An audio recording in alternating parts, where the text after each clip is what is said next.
if you don't love yourself as a person, as a creator, like in your soul, without YouTube success, then YouTube success will not give that to you. Recently, I had the absolute pleasure and honor of interviewing the wonderful Joey, who is also known as Dr. Eye Health, about his journey on YouTube as a content creator. Not only did we discuss the ups and how he's grown his YouTube channel to over 750,000 subscribers, we also had a really wonderful discussion about some of the challenges that he has faced and continues to face as a YouTuber. I hope you find this really, really helpful today.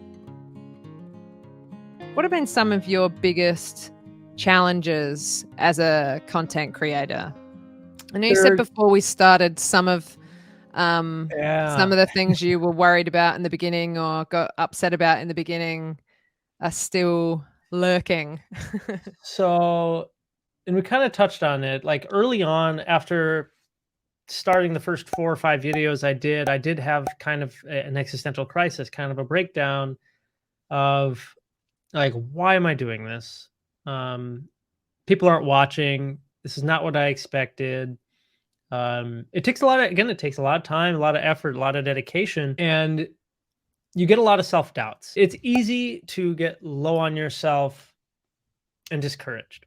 And it stinks because I still face that today. Like people will be like, "Oh, but you've got so many subscribers." It's like it doesn't take away the problems, the struggles that you have.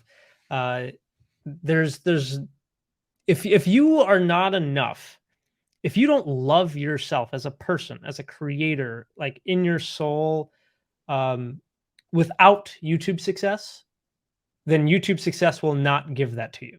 You will not find true love and friendship through a million views and a million subscribers. You have to know why you're really making content. And I'm still kind of exploring that, trying to figure that out. And I'm not the only person who says this. Oh, wow, I can't talk right now.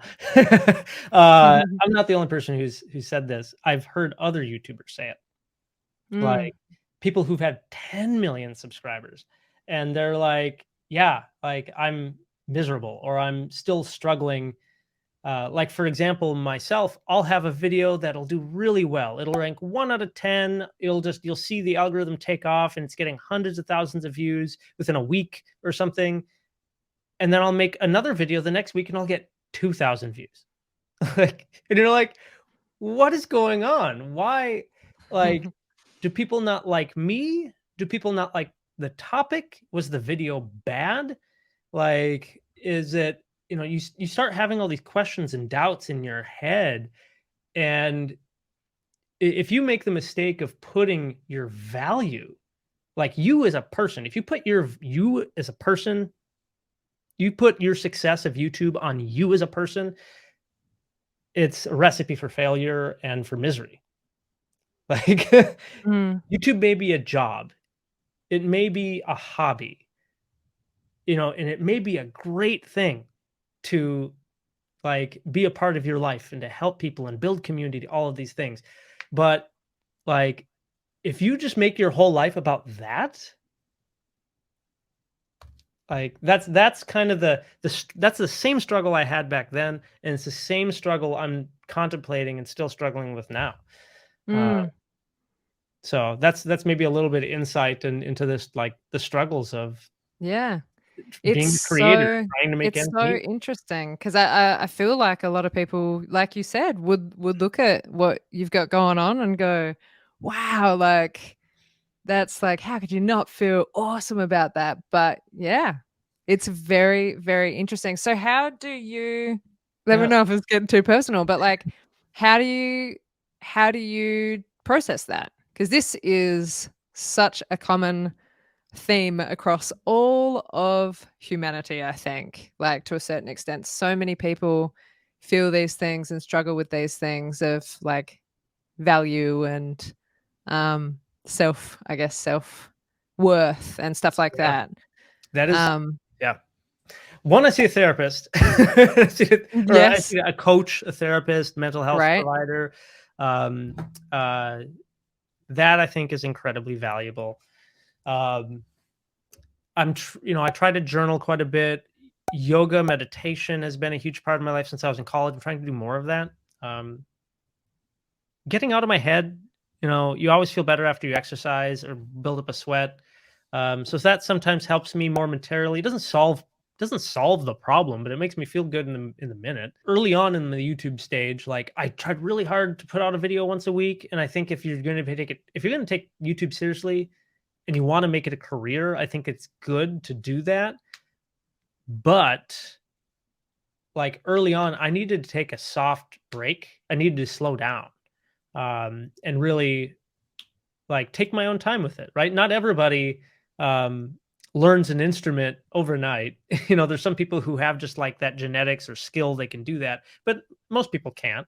Uh, and I'm even at a point right now where I'm contemplating like I might take the rest of December off, um, because I just need like a mental health break. Um, Mm.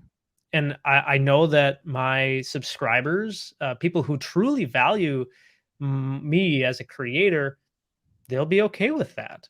Um, Mm. I'll maybe update my newsletter and tell them, hey, these are the things I'm going through right now. We just need to take a break. We'll be back, next season, beginning in January. Um, Yeah, I think that's so great. I do think sometimes people get so worried about like, oh, I owe it to my audience. I told them I was going to show up every week. I have to, and it's like I don't know. I don't know if people are sitting there with a watch going, "Hang on, you where's will Joey?" you Like will some people do yeah, you will get notice, somebody. Um, but are they gonna go?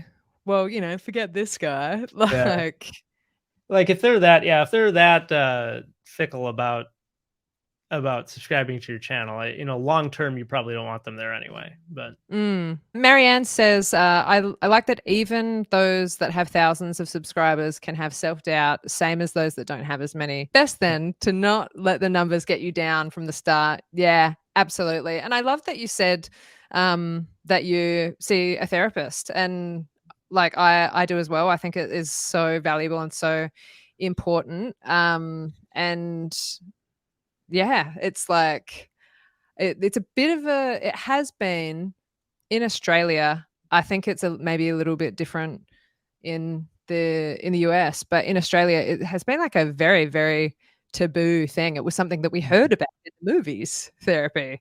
Certainly where I grew up, it was not a thing, but golly gosh, it's so important. I've been seeing my therapist for over a decade now, and it's wow, that's awesome that you so have that. helpful. Yeah, you have that relationship. That's incredible.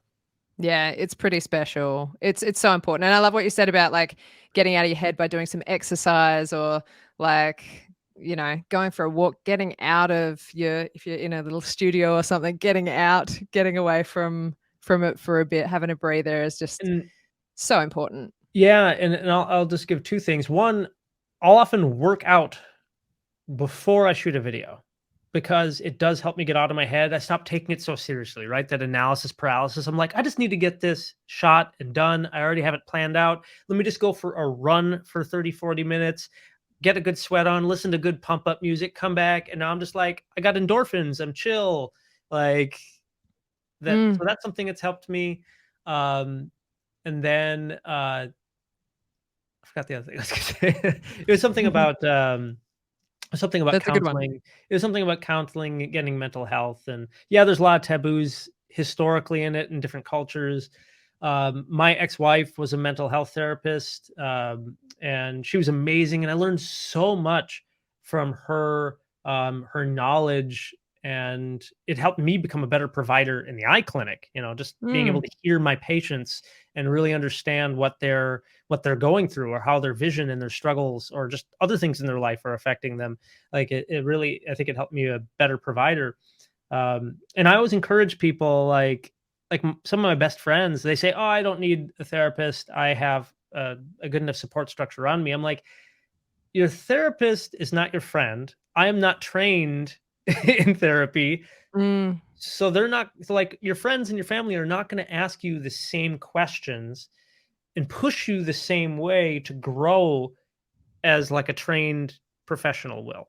And every trained Yeah. professional maybe specializes in a different subject. So uh, Mm.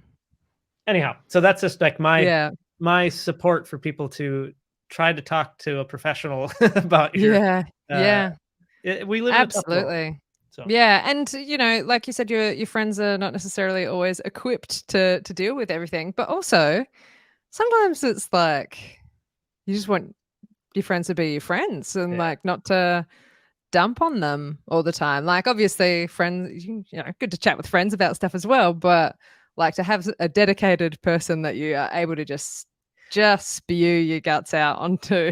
Guarantee you, everybody's struggling with something along these lines.